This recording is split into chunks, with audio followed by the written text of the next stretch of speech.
जगाच्या इतिहासात पराक्रमाने वेगळी ओळख निर्माण करणारा हा योद्धा नेमका दिसत कसा होता याचा आपण कधी विचार केला आहे का? चला इतिहासाच्या नोंदीतून त्याचं खरं रूप उलगडून पाहूया. आपण फक्त रंगवलेल्या कॅनव्हासवरचं एक रूप पाहत आहोत.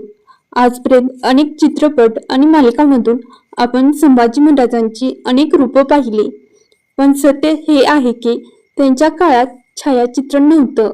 म्हणून आज दिसणारे चित्र ही नंतरच्या काळात काढलेल्या वर्णनावर आधारित रूपं आहेत.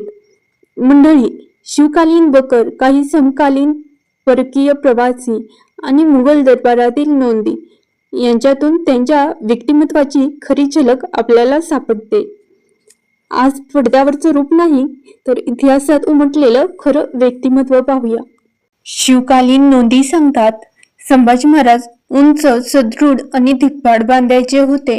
त्यांची उभी राहण्याची पद्धत राजेशाही होती, ताठ, स्थिर आणि आत्मविश्वासपूर्ण.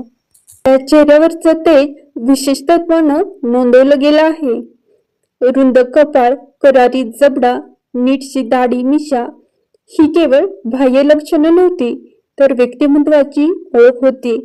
पण सर्वात प्रभावी भाग होता त्यांची नजर. डोळे तीक्ष्ण, भेदक, जणू समोरच्याच्या मनात डोकावणारे. त्या नजरेत केवळ राग नव्हता, त्यात आत्मविश्वास, अधिकार आणि राजसत्ता होती. काही परकीय प्रवाशांनी त्यांना धाडसी आणि करारी म्हटलं. मुघल दरबारातील नोंदींनी त्यांच्या हट्टीपणाचा उल्लेख केला, पण त्याच वेळी त्यांच्या बुद्धिमत्तेचीही कबुली दिली. ही नजर भीती निर्माण करणारी नव्हती, ती आदर निर्माण करणारी होती.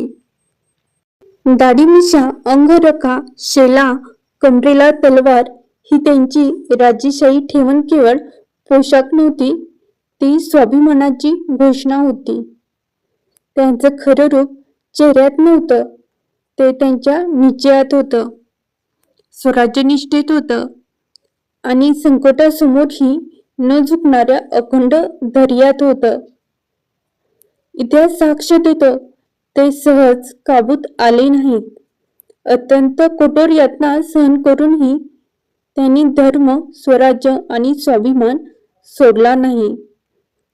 कारण स्वराज्य त्यांच्या श्वासात होतं आणि स्वाभिमान रक्तात. म्हणून मंडळी, संभाजी महाराजांचं रूप हे केवळ चित्रात बंदिस्त नाही, ते केवळ पडद्यावरच्या कलाकारांच्या चेहऱ्यात नाही, ते आहे ताठ उभ्या ध्येयनिष्ठेत, भेदक नजरेत, विद्वत्तेच्या तेजात आणि न झुकणाऱ्या स्वाभिमानात.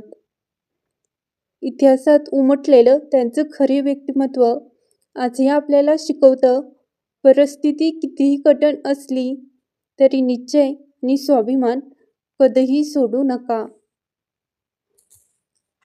जय शिवपुत्र. व्हिडिओ आवडल्यास चॅनेलला सबस्क्राईब नक्की करा.